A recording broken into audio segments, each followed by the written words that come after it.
कालच्या ब्लॉगमध्ये तर तुम्ही बघितलंच की आम्ही नेरपिंगळाईला लग्नाला आलो होतो. माझ्या आत्तेभावाच्या मुलाचं लग्न होतं. तर त्याचं लग्न आटोपलं, सगळ्यांना भेटलो, सगळ्यांच्या भेटी झाल्या. त्यानंतर मग निघालो आम्ही पिंगळादेवीच्या दर्शनाला. तसं तर अमरावतीवरून नेरपिंगळाईला जाताना मध्येच पिंगळादेवी संस्थान लागतं, पण पहिल्यांदा इकडे यायचं होतं, लग्न अटेंड करायचं होतं, म्हणून मग आम्ही ते सगळं केलं, सगळ्यांच्या भेटी घेतल्या आणि नंतर निघालो. जेव्हा सगळेजण एकमेकांना भेटत होते तेव्हा आम्ही इकडे दर्शन करत होतो आणि आई वगैरे पप्पा वगैरे सगळ्यांच्या भेटी घेत होते, कारण खूप दिवसानंतर इकडे येणं झालं होतं. माझ्या पप्पांकडची फॅमिली असो की मम्मीकडची फॅमिली असो, दोन्हीकडची फॅमिली इतकी मोठी आहे की जेव्हाही आम्ही मम्मीकडचं लग्न असो की पप्पांकडचं लग्न असो एकत्र भेटतो ना, खूप मजा येते. आणि हो, कोणीतरी कॉमेंट केली होती की ताई मी लग्नाला आली होती पण तू दिसलीच नाही, तर तेव्हा मी बहुतेक इकडे निघून आले असेल, कारण जेव्हा लग्न लागत होतं ना तेव्हाच आम्ही पोहोचलो होतो.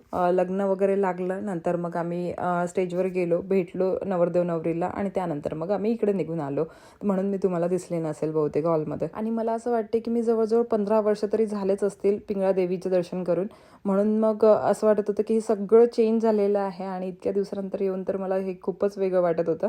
हे मंदिर पूर्ण असं बनायच्या आधी मी एक वेळ आली होती दर्शन करायला, त्यानंतर माझं येणंच झालं नाही. किती वेळ म्हणते नवरात्रात येते किंवा किती वेळ असं होते की मध्ये येऊ, पण होतच नाही.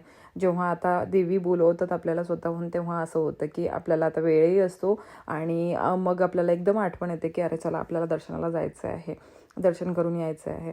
ते देवावरच असतं, आपल्याला तेच बोलवतात, तेच आपल्याकडून दर्शन करून घेतात. आपली इच्छा कितीही असली तरी आपलं होत नाही, मध्ये कोणते तरी अडथळे येतात आणि आपलं जाणं होत नाही, असं होतं. इथे आलो, मस्त दर्शन केलं, खूप शांततेने दर्शन झालं आणि मजा आली तशी, कारण सगळेजण होतो.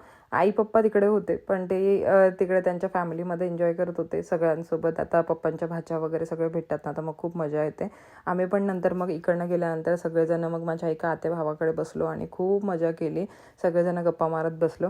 मंदिरातून दर्शन करून निघताना पोंगे दिसले, पोंगे घेतले. तुमच्याकडे याला काय म्हणतात हे सांगाल मला कॉमेंट सेक्शनमध्ये. इथे कच्ची भेळ पण छान मिळते, पण आम्ही कच्ची भेळ खाल्ली नाही कारण आम्हाला जेवायचं होतं म्हणून. चला मग आता इथेच या ब्लॉगला थांबवते. Bye bye, take care, love you all.